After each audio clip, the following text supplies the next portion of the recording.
Boa noite, caros ouvintes. Estamos começando nesta quarta-feira, 26 de novembro de 2025, em nome do Pai, do Filho e do Espírito Santo, o programa Kairos Tempo de Graça, de número 975. Eu sou Paulo Miziara e ficaremos juntos até as 9h30 da noite nos 1.600 kHz AM da Rádio 9 de Julho.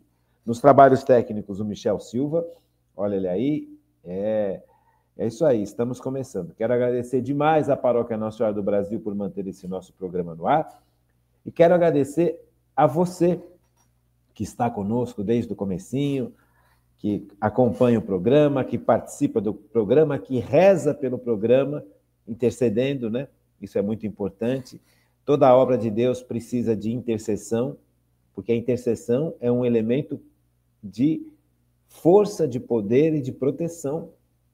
Quando nós estamos diante de um trabalho, diante de uma obra, é necessário que haja sempre alguém rezando por nós, intercedendo por nós, porque faz parte desse contexto de vida religiosa. Nós esquecemos muitas vezes que somos parte de um corpo, o corpo místico de Cristo. No nosso batismo, nós nos tornamos um com Cristo. Nós passamos a fazer parte de um grande corpo. Este corpo tem a cabeça que é Jesus Cristo.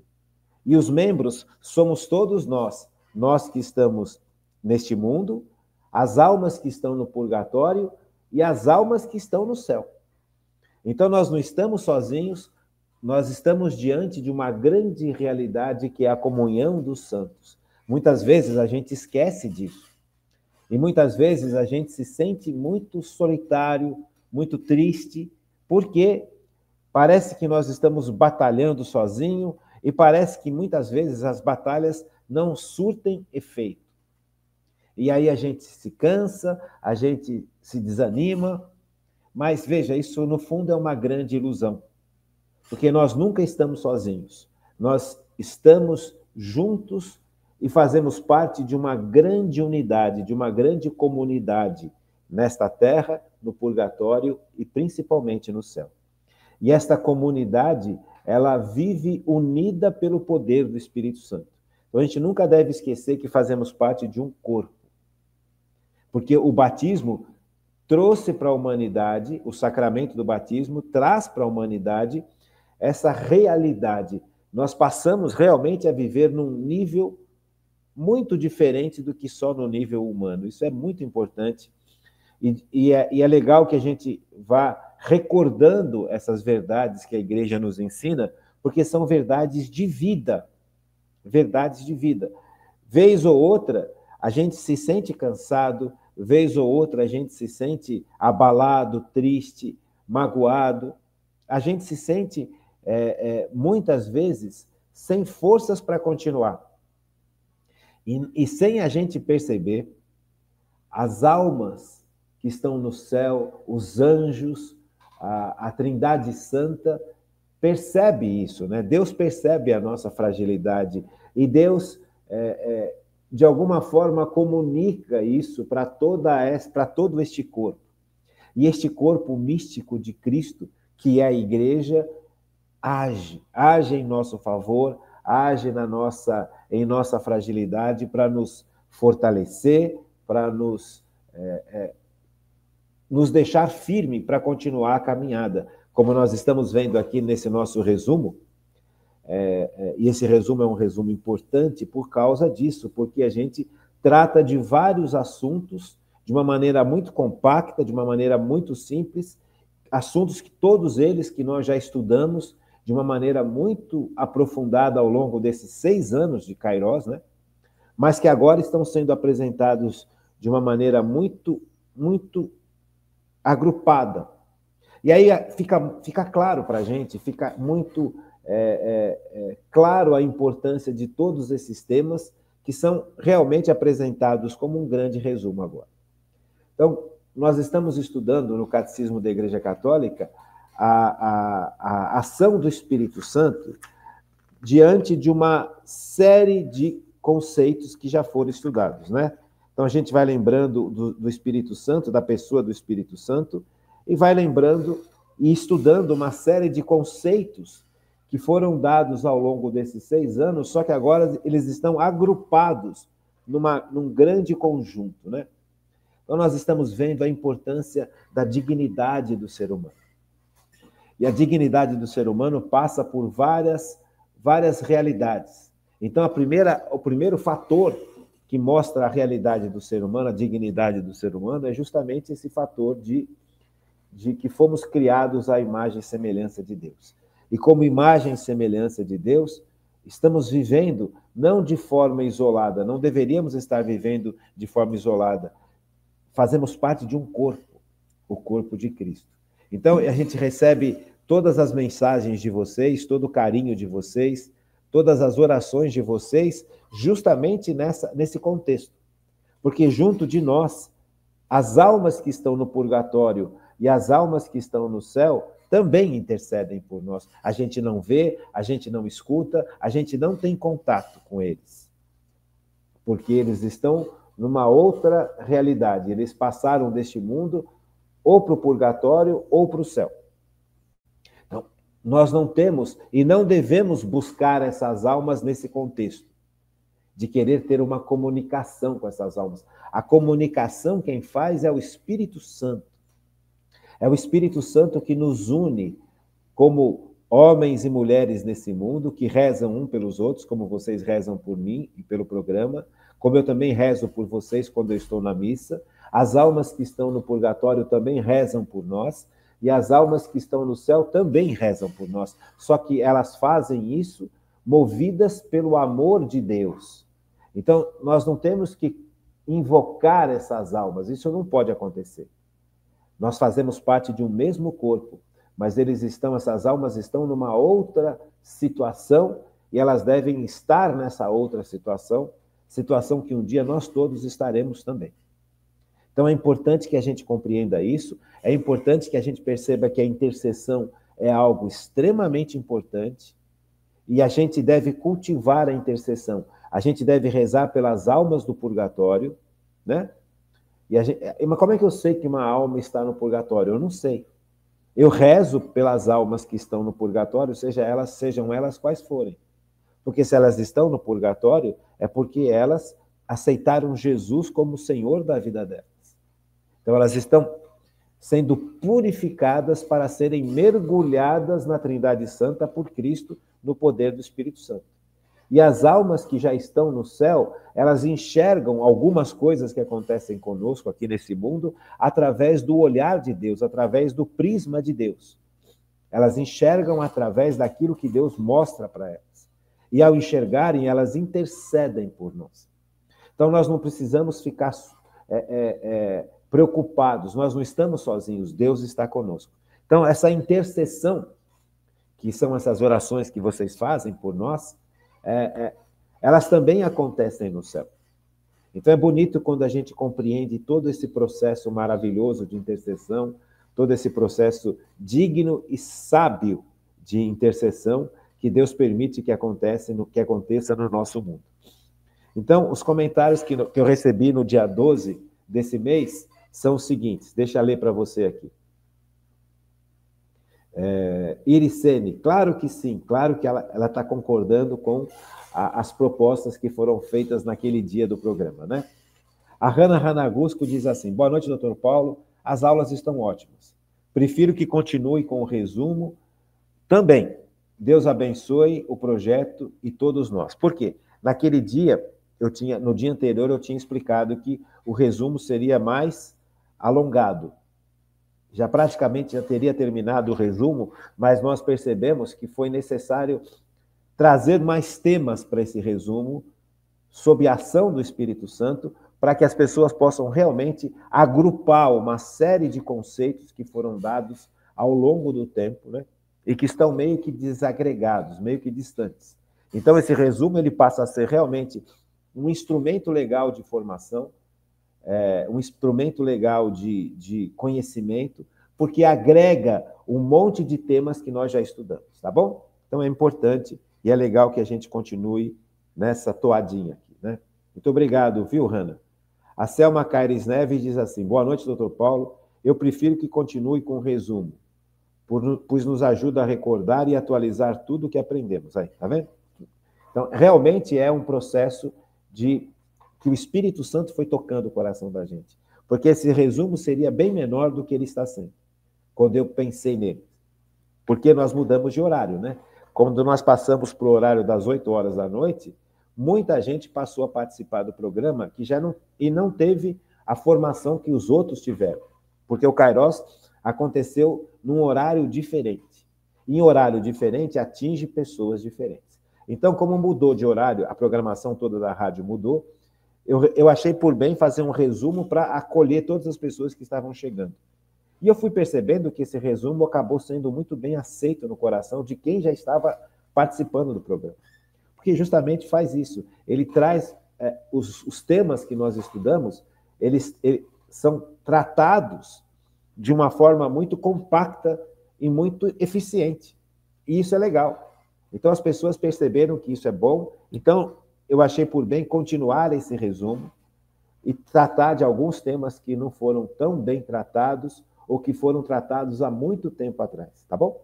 Então, agradeço muito a opinião de vocês. A Cristina Ranagusco diz assim: boa noite, doutor Paulo. Creio que o resumo vai ser de agrado de todos. Graças a Deus, podemos ver suas aulas. Espero que nunca tirem isso de nós. Olha, que bom. Nós, alunos, aprendemos muito, muito, muito. E obrigada, professor dentista, que cura a nossa boca e o coração. Que bonitinho. Obrigado, eu agradeço. E agradecemos o poder do Espírito Santo, né? Que o Espírito Santo possa realmente continuar ungindo a todos que participam desse programa, tá bom? Então, muito obrigado. Vamos ver quem mais aqui. Deixa eu ver quem mais mandou mensagem que o Michel Silva me passou. Iricene, boa noite para todos. Obrigado, Iris. Então é isso. Não, tem mais aqui, ó, tem mais um monte. Nossa, quanta gente. GM Hansen Procópio. Boa noite, doutor Antônio Paulo Marão Miziara. Um grande abraço, paz e bem, muito obrigado. Zé Roosevelt Matos. Boa noite, doutor Antônio Miziara. Paz e bem, amém, muito obrigado.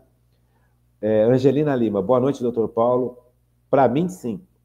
Ela concorda com a continuidade do resumo. Muito obrigado, gente.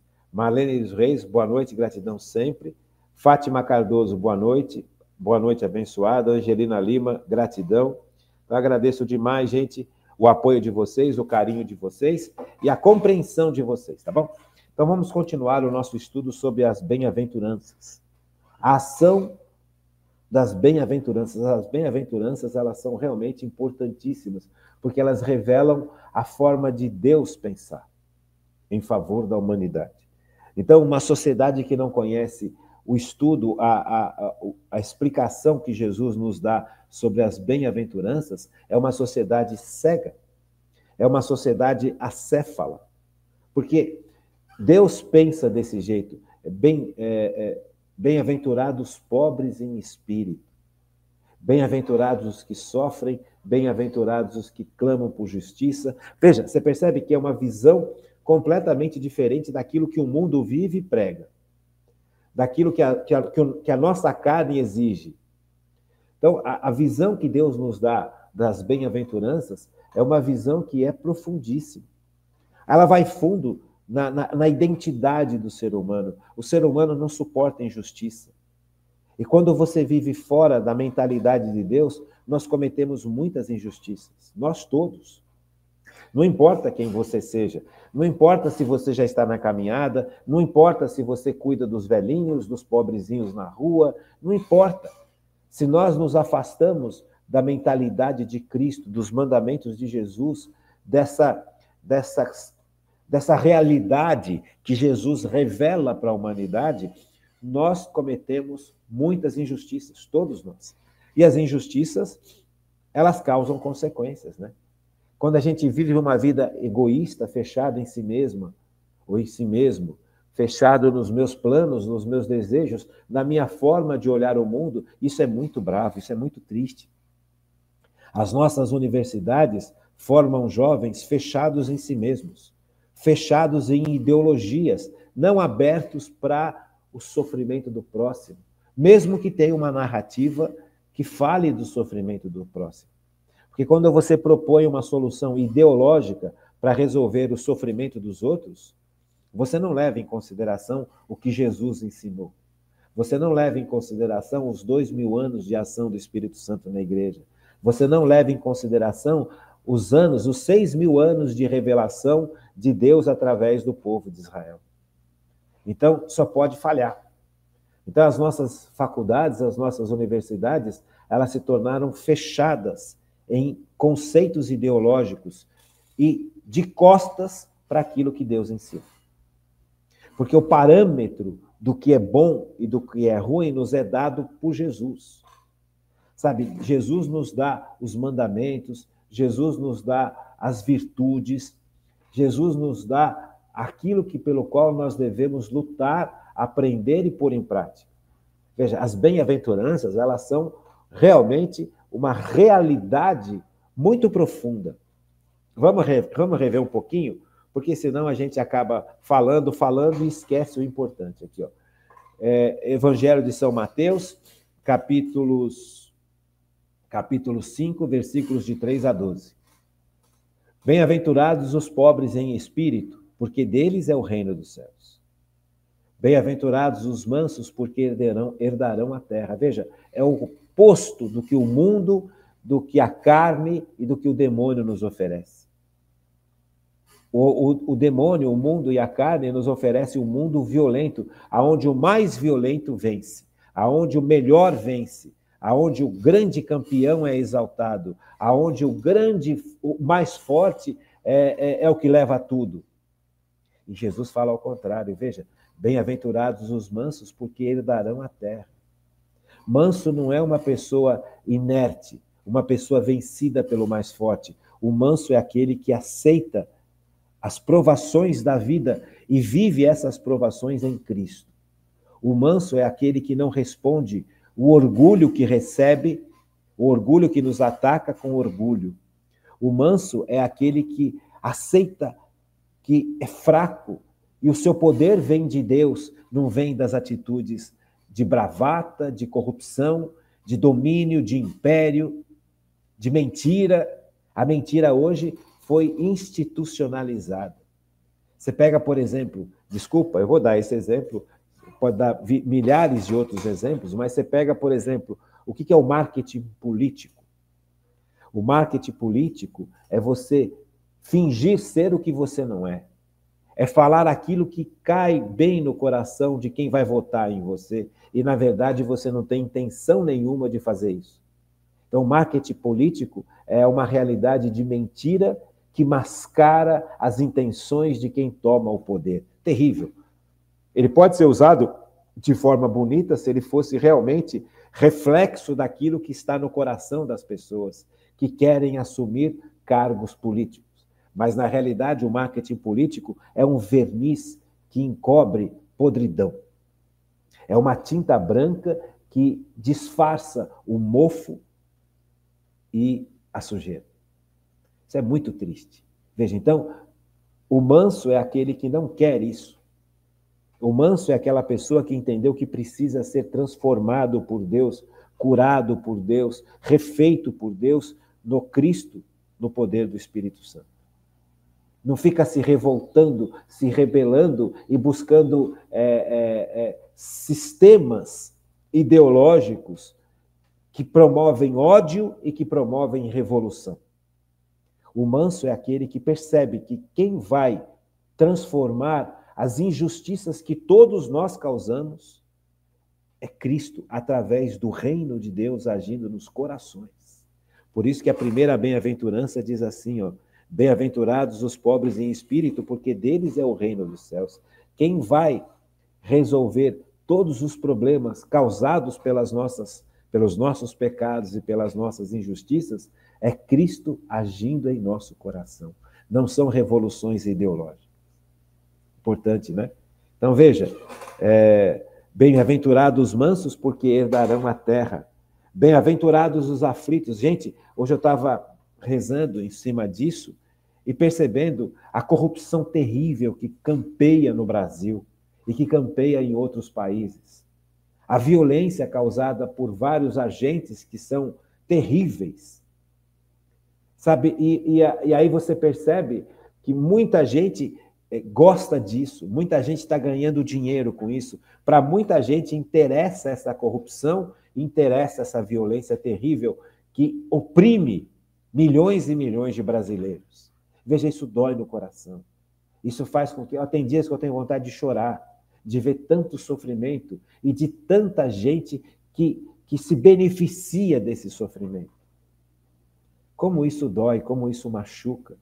E a gente percebe a nossa impotência diante disso.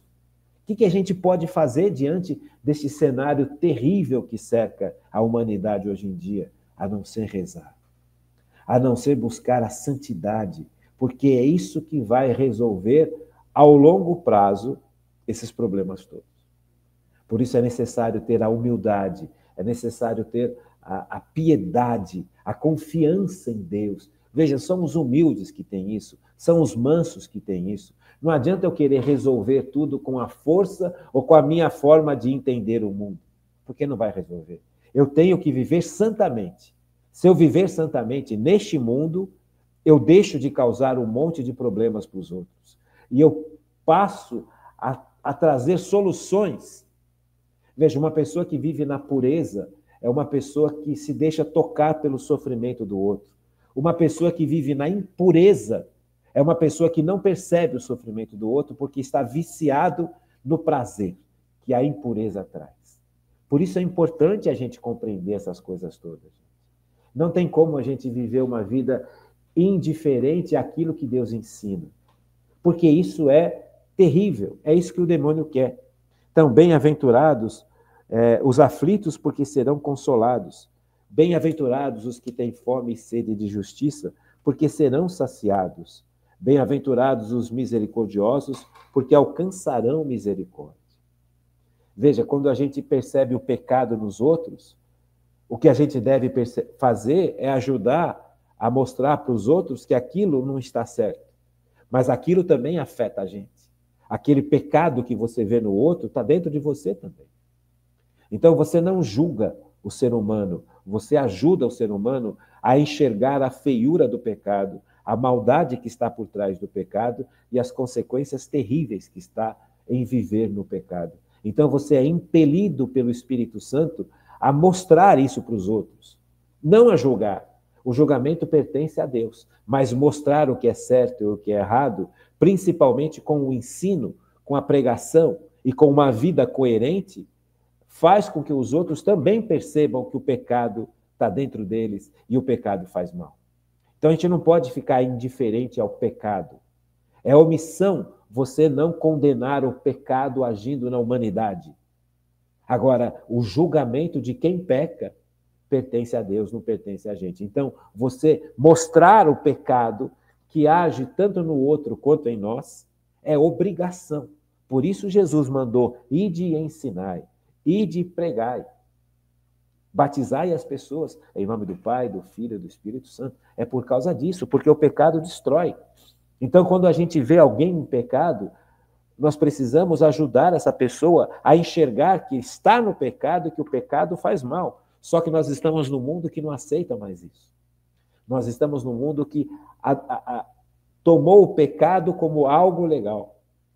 Então, quando você fala contra o pecado, este mundo se levanta contra a gente.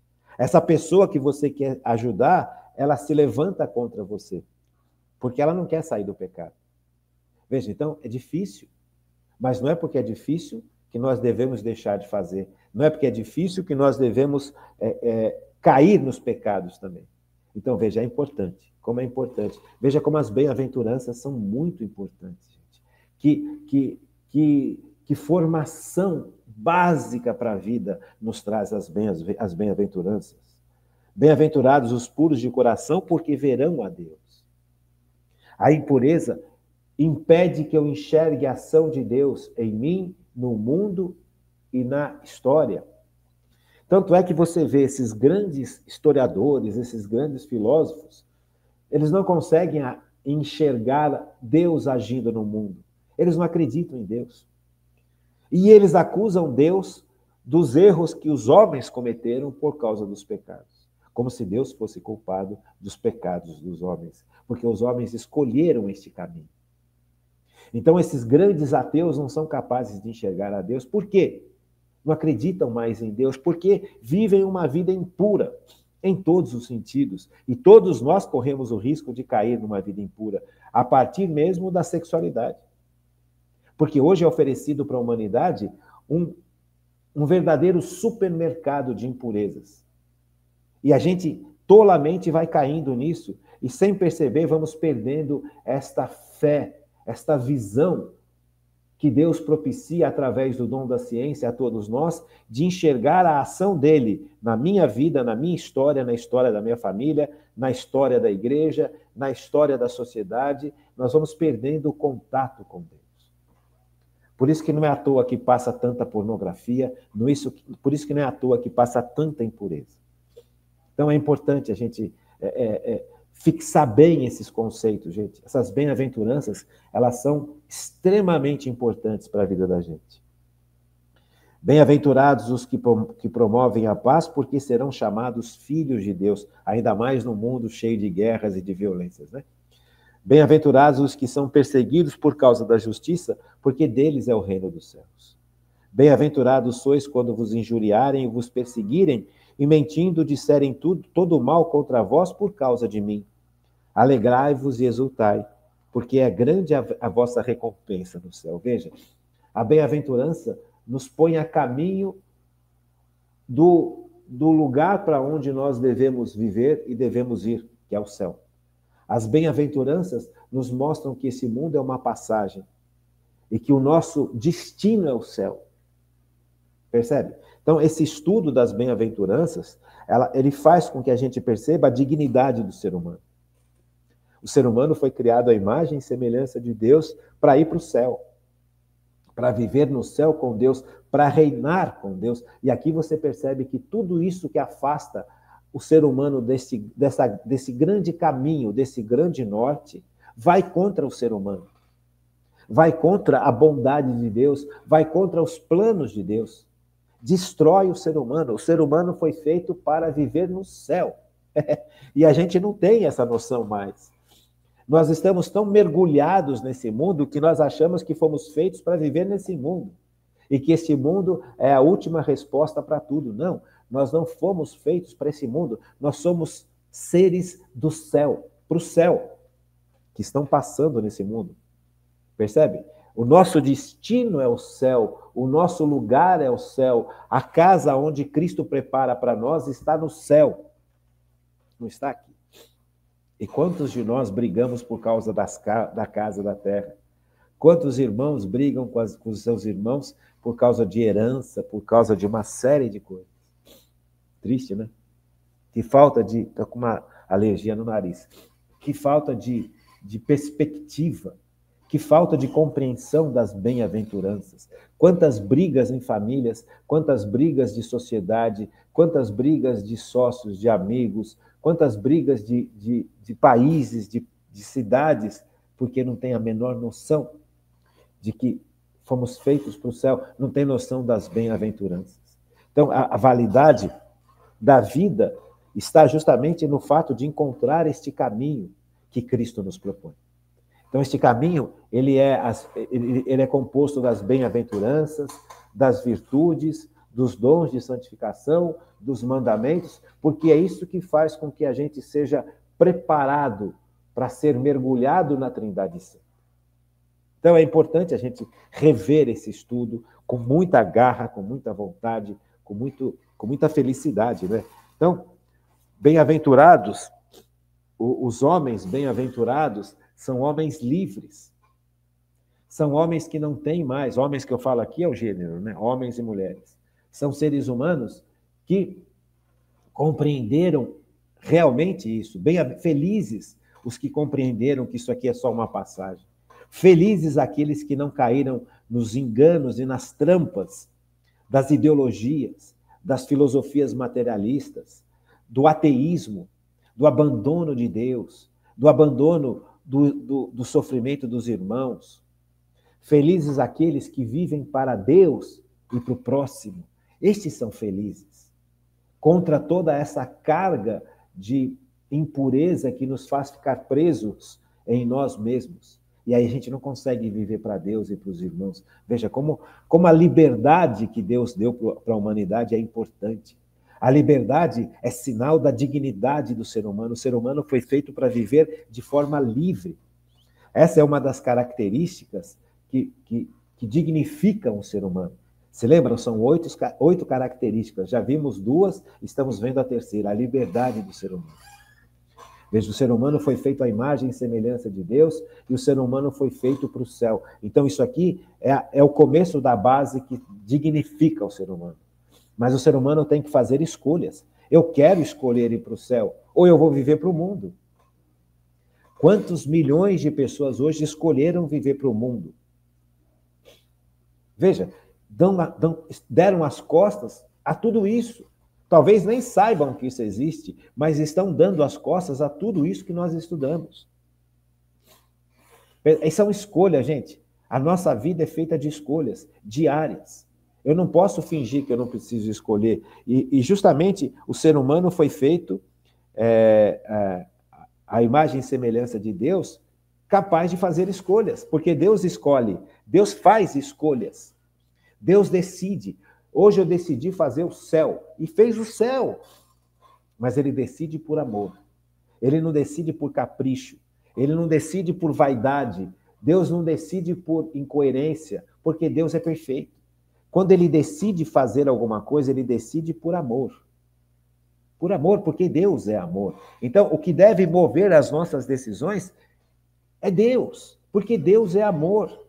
Se eu viver em Deus, se eu me comunicar com Deus, se eu estiver na presença de Deus através da graça santificante que eu recebo nos sacramentos, se eu estiver em contato íntimo com Cristo na Eucaristia, na confissão, na leitura da palavra, no estudo do catecismo, se eu estiver em contato íntimo com Cristo no serviço ao próximo, veja, eu vou cada vez mais amoldando o meu ser ao ser de Cristo, no poder do Espírito Santo. É o Espírito Santo que vai modelando o meu ser dessa forma, mas eu preciso querer. Eu sou livre para falar, não quero. Não quero que o Espírito Santo me molde à imagem e semelhança de Cristo. Eu quero me moldar à imagem e semelhança dos meus ídolos. E quantos ídolos que nós temos, né? Quantos ídolos que nós temos guardados no nosso coração. Ídolos humanos e ídolos que são objetos. Quantos ídolos? Quanta gente se mede por um artista. O artista falou, a gente segue. Opa, peraí. O meu Senhor não é o artista. O meu Senhor não é aquele ator, aquela atriz, aquele apresentador, aquela pessoa famosa, aquela pessoa bonita. O meu Senhor é Cristo. O meu Senhor não é aquele professor de universidade que me ensina de forma orgulhosa a dar as costas para Deus. E ele vai paulatinamente, de manhã, de tarde, de manhã, de tarde, todo dia, falando um monte de coisas que vão contra Cristo, e aos poucos eu vou aderindo àquilo, e passo a ter uma vida longe de Cristo, porque o meu ídolo passou a ser aquele professor, porque eu quero ser que nem ele, ou que nem ela. Terrível, né? A idolatria é algo terrível. Quantas pessoas se medem por um jogador de futebol, por um jogador de basquete, por um jogador de futebol americano? Quantas pessoas se medem por um jogador de vôlei? Porque fizeram sucesso, porque tem dinheiro, então ele passa a ser o meu modelo de vida. Eu quero ser igual, quero pensar igual, quero fazer igual. Veja, mas eu tenho que pensar igual a Deus. Eu estou jogando fora as bem-aventuranças. Eu estou jogando fora aquilo que é o importante para seguir o vento. Cada ídolo é um vento, mas um vento demoníaco. Percebe? É sério. Veja, a liberdade do ser humano foi dada por Deus porque Deus quis o homem livre. Nos diz aqui, ó, o número 1730 do Catecismo da Igreja Católica. Deus criou o homem dotado de razão e lhe conferiu dignidade de uma pessoa agraciada com a iniciativa e o domínio dos seus atos. Sabe, quando eu decido, eu colho as consequências dos meus atos. Veja, isso é digno do ser humano. O boizinho não pode colher as consequências dos atos deles porque ele faz isso de forma instintiva. Nós podemos pensar e falar, não vou fazer. Veja, se o boizinho, enquanto ele estiver vendo comida, ele vai comer. Se ele vê grama, ele vai comer o dia inteiro. Ele não vai parar de comer. Vai chegar um ponto que esse bicho vai morrer de tanto comer. Ele não tem como falar não ao instinto. Nós temos. E aqui está a dignidade do ser humano. Nós temos como falar não para um monte de coisa que nos é oferecida. Que esses ídolos oferecem para a gente. Que, no fundo, nos afastam de Deus. Veja, a dignidade do ser humano é uma realidade. Assim como a sua capacidade de decidir. Quando eu vivo preso à droga, o que eu fiz com a minha capacidade de decidir? Perdi. Porque a droga está falando mais alto. Então eu vou viver em função daquele vício que a droga me trouxe. E esse vício não vem só da droga, vem da bebida, vem da masturbação, vem da pornografia, vem do medo, vem da tristeza. São todos ídolos que nós entronizamos dentro da gente. Não são só pessoas que nós idolatramos. Quantas pessoas idolatram um pai que é maçom, um pai que é anticatólico, um pai que é anti-igreja? Veja, eu converso com um monte de gente que hoje é católico ou católica, que tiveram pais, principalmente as mulheres, né? As mulheres, elas têm... O pai exerce na vida de uma moça, de uma filha, um poder imenso. Faz parte do ser humano. Então, quantas e quantas mulheres têm no seu pai, um ídolo? Um ídolo. Tem um monte de gente que tem no seu pai um inimigo. Pessoas que odeiam o pai, ou pessoas... Mas tem o contrário. Tem um monte de gente que tem no seu pai da terra um grande ídolo.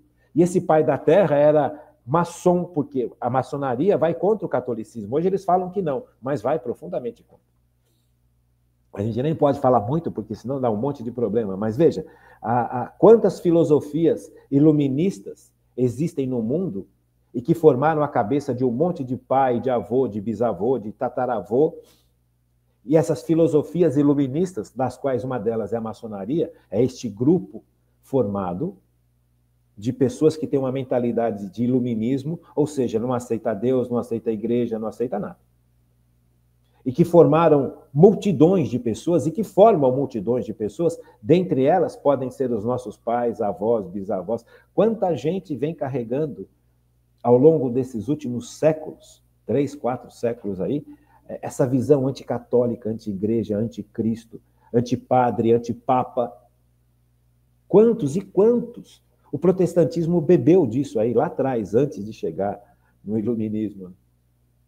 O protestantismo bebeu desse ódio contra a igreja. Quantas pessoas chegaram até nós, quantos descendentes, quantos ancestrais nossos eram protestantes?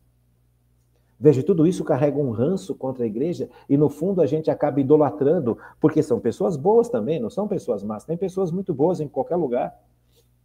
Quiçá os nossos pais. Veja, tem um caso de uma amiga minha, inclusive paciente, que o pai era maçom, o avô era não sei o quê e não sei o quê. Essa moça hoje trabalha ativamente na igreja, mas que dificuldade que ela teve e tem até hoje de se desvincular das opiniões do pai. O pai já morreu. Só que o pai deixou gravado no coração de um monte de jovens um monte de ranço contra a igreja. Isso é muito sério isso, gente. Não é? Por isso que é necessário a ação do Espírito Santo, para purificar os nossos pensamentos, para purificar aquilo que nós aprendemos de forma errada, de pessoas, e não são boas nem ruins, são pessoas normais, que viveram uma vida, aprenderam coisas que não deveriam ter aprendido. Se envolveram com coisas que nunca deveriam ter se envolvido. E essas realidades grudam no coração do ser humano. E esse ser humano contaminado por essas realidades anticristãs formaram muitos de nós. E nós temos essas pessoas também como ídolos. E aí? Como é que a gente se liberta disso? Veja, a liberdade não é uma brincadeira. O ser humano foi chamado a livremente escolher Deus. E tem um monte de coisa que vem contra nós para evitar e impedir que a gente faça essas escolhas. pessoas, conceitos, preconceitos, e assim vai. Veja, a liberdade não é brincadeira. Veja aqui, ó, Eclesiástico 15:14. Olha que trecho lindo da Bíblia. Deus criou o ser humano e o entregou às mãos de seu arbítrio. E este está aderindo livremente, chegar à plena e feliz perfeição. Veja, Deus criou o ser humano e o entregou às mãos do seu arbítrio. Isso aqui é o trecho do Eclesiástico 15:14. Vou ler de novo. Deus criou o ser humano e o entregou às mãos do seu livre-arbítrio. Veja, Deus nos deu liberdade. Como é que eu uso a liberdade? Como é que são os parâmetros para mim, para escolher ou Deus ou o mundo? Veja, é seríssimo, gente. Se eu escolho o mal, eu estou indo contra a dignidade, a minha própria dignidade. Porque Deus deu ao ser humano a capacidade de fazer escolhas. Mas quais são os parâmetros que eu uso para fazer escolhas? É a opinião do meu pai, que odeia a igreja? Do meu pai que vive numa loja maçônica que odeia a igreja? Do meu pai que vive num iluminismo terrível, que quer destruir a igreja até hoje? Do meu pai que vive numa religião contra Deus, contra Cristo, contra a Igreja Católica? Tem? Claro que tem. E como tem? Você percebe? Então, veja, quantos protestantes que estão voltando para a igreja hoje? É um fenômeno interessante esse, viu? Muitos protestantes estão voltando para a igreja. A gente percebe isso muito aqui na Nossa Senhora do Brasil, na igreja, na nossa paróquia. Por quê? Enquanto a minha esposa dá aula para as crianças, eu fico com os pais das crianças aos domingos. Porque tem catequese para as crianças quase a semana inteira aqui na Nossa Senhora do Brasil. Mas, domingo, os pais que levam os filhos na catequese no dia de domingo, eles recebem formação. Nos outros dias, não. Mas no dia de domingo tem, porque o padre pediu para que eu ficasse com os pais de domingo, porque vão muito mais pais no domingo, porque é mais fácil. Já vai lá, já leva os filhos, faz a catequese e já vai para a missa. Está tudo junto. Então ele falou, Paulo, fica junto com a Flávia fica com os alunos de domingo e você fica com os pais. Quantos e quantos pais que passaram e que passam, não é que passaram, que os pais eram maçons, que os pais eram anti-igreja, que os pais eram... Quantos e quantos pais que os pais eram protestantes, e eles também eram protestantes, e agora estão descobrindo a Igreja Católica. Mas veja como é difícil essa transição. Como é difícil, quantos preconceitos no coração dessa gente. Eu lido com isso todo domingo, gente. Eu percebo a dor dessas pessoas que amam, que estão começando a compreender a igreja, estão começando a compreender Cristo de uma forma muito mais profunda, estão começando a compreender a importância dos sacramentos, a importância dos mandamentos, a importância das bem-aventuranças. Então, eles estão começando a perceber a riqueza que séculos e séculos se afastou, que a família deles se afastaram. Mas essa transição é difícil, porque eles carregam um monte de ranço, de ódio, que foi incutido no coração deles. Então, você explica uma coisa, as pessoas, não entendi, me explica de novo, eu tenho raiva, eu tenho... Você percebe? Então, quando você trabalha com o ser humano, você percebe. E hoje a gente percebe claramente que um monte de famílias que estavam no protestantismo estão indo para a igreja, voltando para a igreja. Mas, graças a Deus, estão voltando para a igreja, mas carregando um monte de dor, de dificuldade, de problemas para compreender a verdade que está guardada dentro da igreja. Então, vamos lá, vamos continuar. Nosso segundo bloquinho aqui. É importante, viu, gente? A nossa liberdade ela tem que ser muito bem cuidada. Porque tem muita coisa contra a nossa liberdade de escolha. Muita coisa. Muitos ídolos já estão estabelecidos. Veja, eu tenho muito cuidado para falar sobre esses temas todos, porque eu respeito toda a opção que a pessoa tem de escolha. Posso não concordar com a escolha que a pessoa fez, mas eu respeito muito o direito que a pessoa tem de escolher. Se a pessoa escolheu viver num universo iluminista, que é anticatólico, anticristão, ela tem essa opção. Ela tem este direito. Você percebe? Agora, nós como cristãos precisamos alertar para as pessoas que isso é um caminho torto, é um caminho que não é o mais adequado. Agora, essa pessoa tem o direito de fazer essa escolha. E eu não posso ir contra esse direito, nem Deus vai contra esse direito. Percebe? Deus não desce do céu e fala, não vá para lá, não. Se a pessoa quer ir, quantas pessoas vão para um monte de religiões que são anticatólicas e anticristãs de forma claríssima? Esses lugares todos, você tem momentos em que você vai ser obrigado a fazer uma postura, se pronunciar contra a igreja. Eu abdico da igreja, eu odeio a igreja, eu desprezo a igreja. Você vai ser obrigado a falar isso e a viver isso. Só que Deus não desce do céu para falar, não vá. Ele deixa você ir. É sua escolha. Então, nós como católicos e como cristãos, aprendemos há muito tempo a respeitar o direito da escolha. Eu quero seguir uma associação tal, seja ela qual for, que vai contra a igreja. Não vá porque não presta, não é legal. O caminho não é o mais indicado. Mas lá tem um monte de gente, lá eu vou conhecer um monte de gente, vai encher o meu consultório, vai encher a minha sala, vai encher minhas lojas, eu vou ganhar dinheiro. É verdade. Mas a que preço? Ao preço da sua alma. Percebe?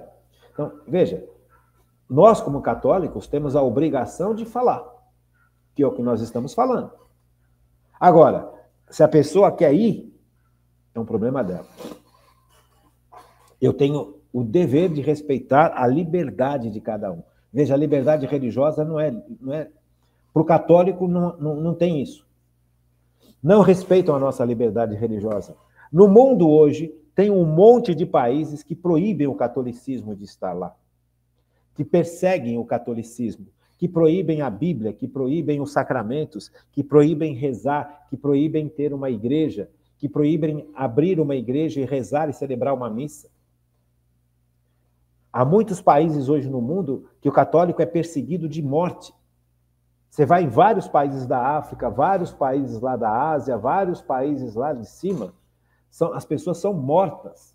As pessoas vão à missa e não sabem se voltam vivas. Veja, a perseguição contra o catolicismo é brutal, é violenta, é sanguinária. A pessoa opta por ser católico aqui no Ocidente e ela é desprezada, ela é colocada de lado, ela é ridicularizada. Isso também é perseguição. Veja, então o católico, ele aprendeu a respeitar a fé e a crença dos outros, mesmo que ele consiga perceber que esta fé ou esta crença estão equivocadas. Agora, os outros não têm isso com a gente. Não tem. Hoje, o que é mais, a religião mais perseguida no mundo é o catolicismo.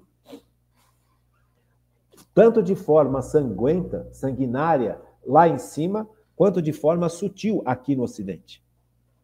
Basta falar que você é católico praticante, que um monte de gente vai rir na sua cara, vai te chamar de tonto, de bobo, de carola, larga de ser besta, que coisa mais antiga, isso já passou, não existe mais, acabou, agora o importante é ser feliz. Quantas e quantas pessoas, quanta gente deixa de chamar você para trabalhar porque não quer você por perto, porque você incomoda com a sua forma de viver católica. Mas tudo isso é perseguição. Então, veja, o oposto há muito tempo deixou de acontecer. O oposto, o católico, ele foi formado nesses últimos séculos a respeitar a diferença religiosa. Justamente por causa de muitos erros que muitos católicos cometeram. Muitas guerras religiosas na Europa possibilitaram também a força do iluminismo, que é essa visão anticatólica, anticristã. Também por causa de guerras religiosas entre protestantes e católicos. Então, o católico, de um modo geral, o católico praticante, que conhece a sua igreja, que conhece a história, aprendeu a respeitar a fé protestante, inclusive, porque até então eles viviam em guerra. Por quê? Porque percebeu os erros que cometeram. Agora, Um monte de gente ainda não percebeu. Então, a liberdade tem o seu preço.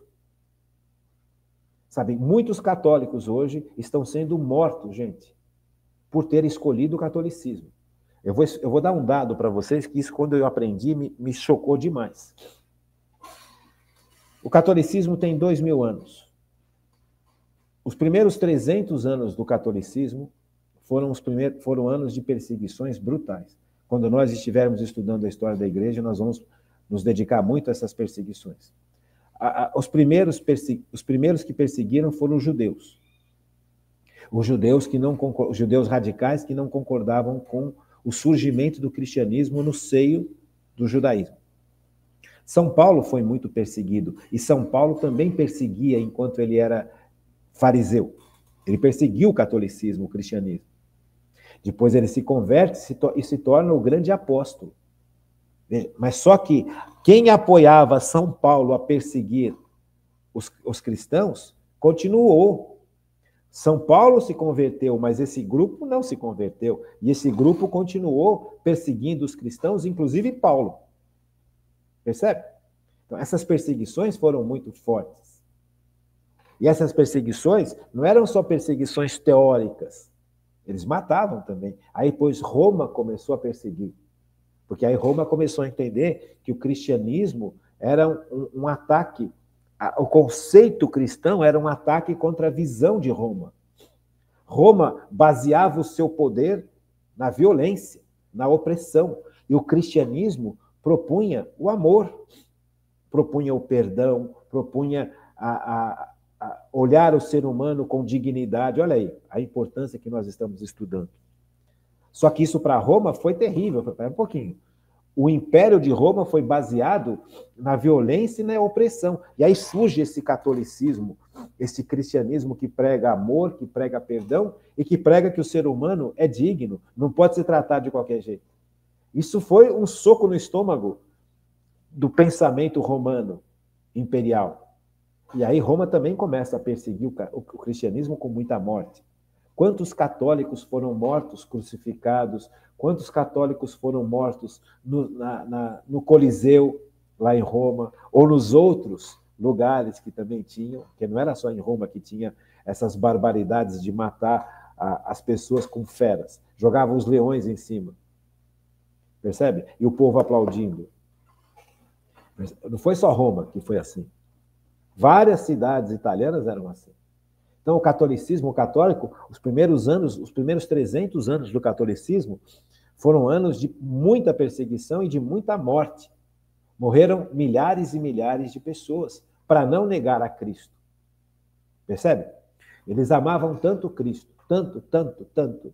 Amavam tanto a igreja estava nascendo, gente. Amavam a igreja, amavam os sacramentos, amavam a missa, amavam a confissão. Isso desde o primeiro século. Desde Cristo na última ceia se celebra missas, porque é Jesus quem estabelece a missa na última ceia. E ele pede para que os seus discípulos continuem a celebrar a missa no mundo inteiro, e é o que eles fazem. Só que isso causa uma perseguição brutal, tanto em relação aos judeus quanto aos romanos lá na frente. Mas nesses 300 anos, que morreram milhares e milhares de pessoas, não chega perto o número de mortes que nesses últimos 2 séculos, século XX e século XXI, de católicos que foram mortos e estão sendo mortos pelo simples fato de serem católicos. Só que isso não aparece muito na televisão, isso não aparece muito em jornal, isso não aparece na mídia, fica tudo... E se não aparece na mídia, se a televisão não mostra, não está acontecendo. Veja a que ponto nós chegamos, a que ponto a manipulação chegou para dominar a nossa liberdade de escolha. Nós chegamos num nível tão baixo como formação humana que se não aparece na televisão, não acontece, ou não aconteceu. Se determinadas televisões não mostram, então não ocorreu. Se a opinião de quem mantém aquela televisão funcionando, dos repórteres, for diferente da nossa, dá até pena. Percebe? Então, a imprensa está manipulada, a imprensa manipula, a televisão manipula, o cinema manipula o quê? A nossa liberdade. Essa capacidade maravilhosa que Deus nos deu de escolher e que isso traz dignidade ao ser humano. Aqui, ó, 1744 do Catecismo da Igreja Católica. A liberdade é o poder de agir ou não agir, praticando, então, a pessoa atos deliberados. Ela alcança a perfeição do seu ato quando está ordenada para Deus o seu sumo bem. Veja como isso é importante para a gente entender a dignidade do ser humano. E como isso é importante para a gente perceber o quanto o mundo de hoje está atacando brutalmente a dignidade do ser humano na sua liberdade. Porque o nível de manipulação para que a gente não faça isso aqui que o catecismo está falando, é tremendo. Talvez você comece a perceber daqui para frente a quantidade de processos de manipulação para que você não exerça a sua capacidade de escolher de verdade. Querem escolher por você e fazem tudo de que é possível e impossível para te manipular. Há quantos anos eu falo isso para vocês? Veja, não sou eu que estou falando. Catecismo da Igreja Católica. Veja, a liberdade é o poder de agir ou não agir. Agir ou não agir. Praticando, então, a pessoa atos deliberados. A partir do momento que eu escolhi fazer alguma coisa, eu tomei uma decisão. Se eu decidir cheirar uma pedra de crack, a decisão, no fundo, foi minha. Eu posso ter sido manipulado por um monte de gente. E fui manipulado por um monte de gente. A pessoa que decide fumar um crack foi manipulada pelos amigos, pelas pessoas que vendem crack, por toda uma mídia. Mas a hora que ela toma a decisão foi dela. Olha só. Que coisa séria. Por isso que é importante demais a gente aprender a se defender de todo tipo de manipulação direta e indireta que o mundo faz contra nós. Então, como que a gente vai poder estudar um monte de temas importantes se nós não temos essa capacidade? Faz anos que eu estou falando isso para vocês, gente. Anos. Não são meses. Faz anos que eu falo isso para vocês. Faz anos que eu estou apresentando uma série de meios de manipulação contra a capacidade nossa de escolher. Porque a partir do momento em que eu escolhi, que eu fiz a escolha, que eu tomei a decisão é minha. Não é de quem me manipulou. A decisão é minha. Veja, Eva foi enganada pela serpente. Não foi? Foi. Nós estudamos bastante isso. A serpente chegou para Eva e falou, olha, você quer ser feliz? Não obedeça a Deus. No fundo é isso. Você quer ser feliz? Não obedeça a Deus. A grande mentira, né? A grande mentira. Porque você só vai ser feliz obedecendo a Deus. E o dragão, a serpente, que é o demônio, convenceu a Eva ao contrário. Mas quando Eva toma a decisão de pecar, a decisão não foi da serpente, foi dela. Veja, isso é importantíssimo. Por isso que se gastam milhões e milhões, bilhões e bilhões para ter como manipular a sua liberdade. Porque assim que você tomou uma decisão que interessa para mim, eu ganho e você perde. Deu para entender? Então, como é que nós não vamos fazer um resumo, já que a gente está falando sobre esses temas há muitos anos? Olha como é importante a gente fazer um resumo, fechar esses temas todos num grande bloco. Percebe como isso é sério? E quem está falando é o Catecismo da Igreja Católica. E a capacidade de liberdade do ser humano dignifica o ser humano. É sinal da dignidade do ser humano. É sinal que o ser humano foi criado por Deus de uma maneira muito superior a tudo do que foi criado de forma visível. Então, para eu exercer a minha dignidade, eu tenho que ter capacidade de escolhas livres. Você compreende? E é uma covardia tremenda nós sabermos disso e não ajudar você a fazer isso. Me calar porque, olha, tem gente que vai ficar chateada porque eu estou falando isso aqui. O que posso fazer? É dever do cristão ajudar os outros a não serem manipulados, para que os outros possam fazer escolhas de formas adequadas. E o que são escolhas de formas adequadas? Olha o que o catecismo fala. Veja, a liberdade é o poder de agir ou não agir, praticando então a pessoa atos deliberados. Ela alcança a perfeição do seu ato quando está ordenada para Deus o sumo bem. Eu só vou poder fazer boas escolhas se eu estiver vivendo na graça de Deus, se eu estiver em Cristo, se eu estiver vivendo na intimidade de Deus. Senão as minhas escolhas, justamente por estarmos vivendo debaixo de uma manipulação brutal e tremenda contra a igreja e contra Cristo e contra Deus, tanto no mundo, quanto na mídia, quanto nos amigos, quanto em tudo, as nossas escolhas serão terríveis. Veja, então, a liberdade de escolha é um ato quase que sagrado, é sagrado. Porque nós escolhemos como Deus escolhe, ou escolhemos como Deus não escolhe. E aí as consequências são terríveis. Porque Deus é capaz de escolher. Deus é capaz de falar, eu quero, eu não quero, eu faço, eu não faço. Mas Deus faz tudo isso movido por amor. Movido por um sumo bem. Movido para o bem de toda a criação. Tudo que Deus faz, porque Deus não para de fazer. Deus continua fazendo. Por exemplo, nós não estamos vivos? Quem está nos mantendo na vida? Deus.